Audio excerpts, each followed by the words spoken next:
one of the major components of food are carbohydrates. So carbohydrates are important in food because it's a primary storage component for both plants and animals. So we see that for every 1 gram of carbohydrate consumed, we get about 4 calories of energy out. So it's just like proteins, it gives us a substantial amount of calories per gram. Not as much as fat, which has the 9, but it's a substantial portion. And we see that the carbohydrates are present as both simple sugars and more complicated, longer polymers like starches and cellulose. So here we have a couple of simple sugars. We have glucose, which is the most sort of common thing we think of when we think about sugar, and we also have sucrose, which is what we typically consider as table sugar. So both of these are very good examples of simple sugars that we would use in food and cooking. You can see in both examples, both of these molecules, while having a lot of carbon, which is represented by the corners of each of these structures, they also have a large percentage of hydrogen and oxygen, and that hydrogen is bound directly to the oxygen.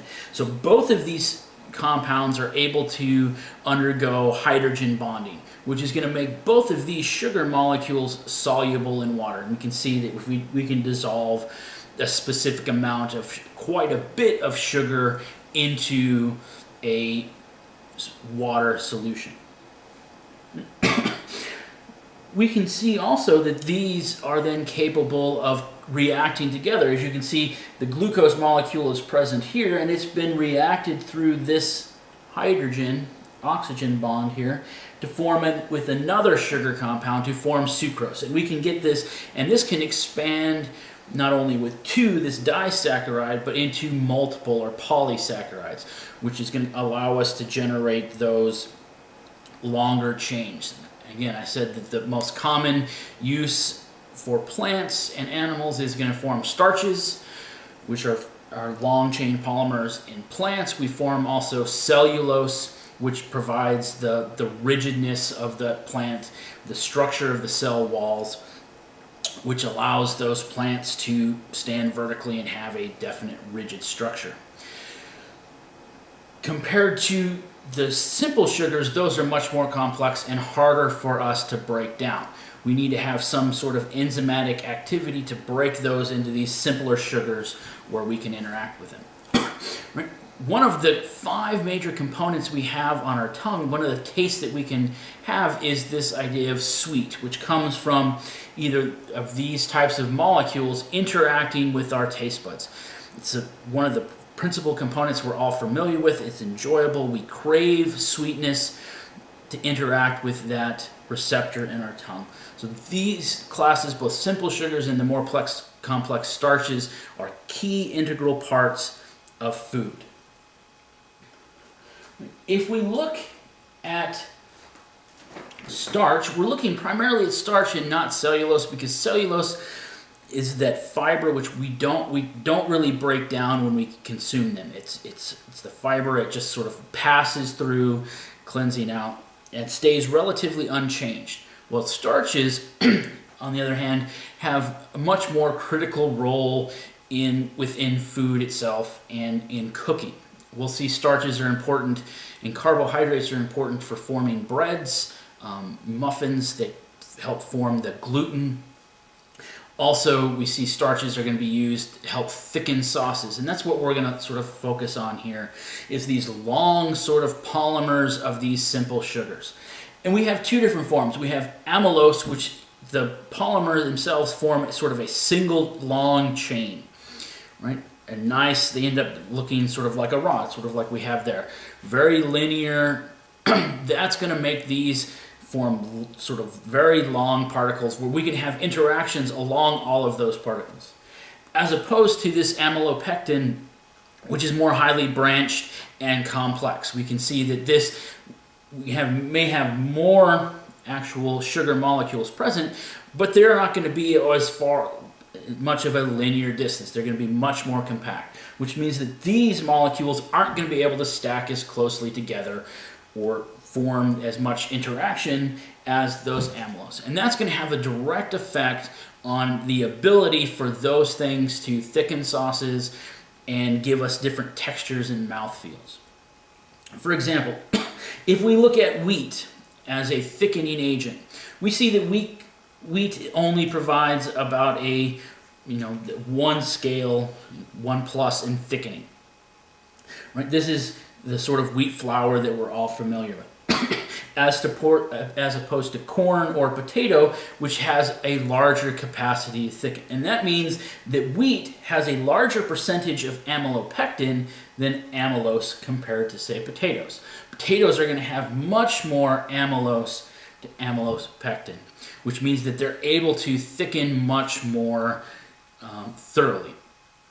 They're going to be able to, this amylose is going to be able to spread out, absorb water over a wide distance, and for the same amount of mass, going to be able to produce a much thicker sauce with a potato starch rather than a wheat starch. We also see this has an effect on the actual flavor. The wheat flavor, because of this having to add more mass to get an equally thick sauce, it's going to add more flavor. And we see that this, as we go down, arrowroot and tapioca, both starches have a different variety of amylose to amylopectin and are going to have much less impact on flavor than something like flour, wheat flour. That has a very distinct flavor profile that we should be able to recognize in any sauce.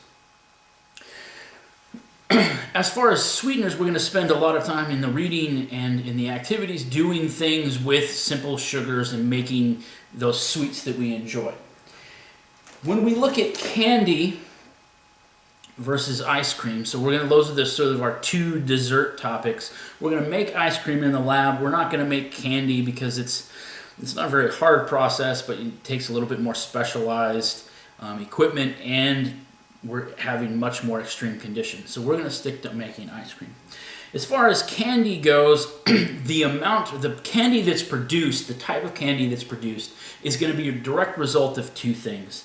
The sucrose to glucose ratio versus the amount of water present as percent sugar. So if we have 100% sugar, that means we have 0 water. If we have 75%, we have more water. As we see, for the same amount we go up on this chart, that means that we're driving off water. So the simplest one, it's fairly easy to make, are marshmallows. They have a fairly low amount of sucrose to glucose ratio. So most of it is actually glucose. We get that nice airy, those sugar molecules are able to form nice bubbles. We get a nice soft texture. The water molecules also help stabilize this. The foam that we produce, if you will, of the candy gives us that nice, very sweet, very puffy sort of marshmallow. If we take that same solution and drive off some more of the water, that's not going to allow it to stabilize as big of air bubbles, which means now we're going to get more of a gummy type arrangement. Those how we produce those gummy candies, gummy bears, gummy worms, and whatnot. If we continue to drive off water, right, we're essentially only thing that we have left now are these sugar molecules, which we can form nice big crystals, which means we get hard candy. Right? So we see those hard candies are almost 100% sugar, very little water, give very big sugar crystals, which is what we see when we see the hard candy.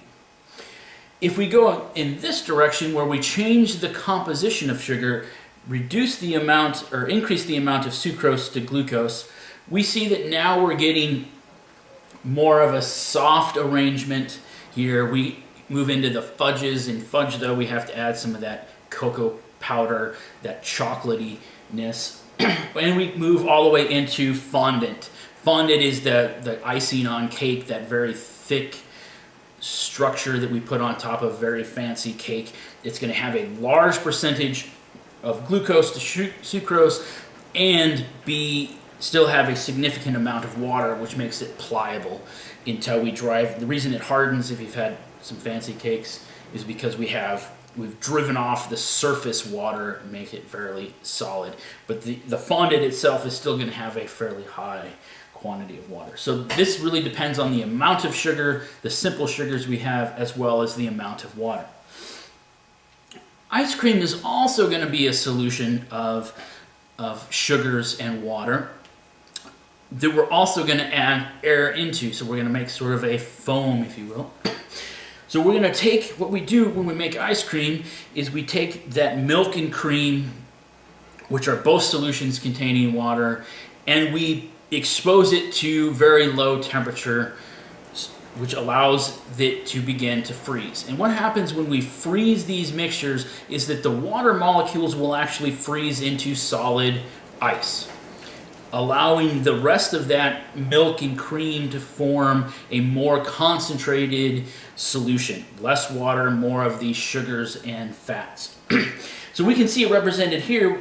As we make this ice cream, continuously moving it, we're going to form small ice crystals, some air bubbles to make it nice and creamy, and then everything in between, the white areas in between here, are going to be represented by that extra sugars and fats we have from the milk and cream, which allows us, this whole thing becomes then fairly liquid, or this is a liquid state, it's fairly mobile, gives us that nice, sweet, creamy texture that we would expect from ice cream.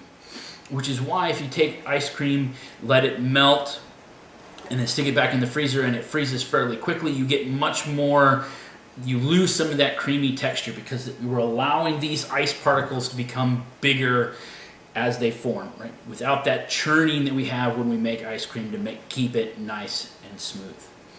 Again, these are only some examples of carbohydrates and their applications to food. There's plenty more. You've read about a lot more. We'll probably discuss some in terms of the activities. Please let me know if you have any questions.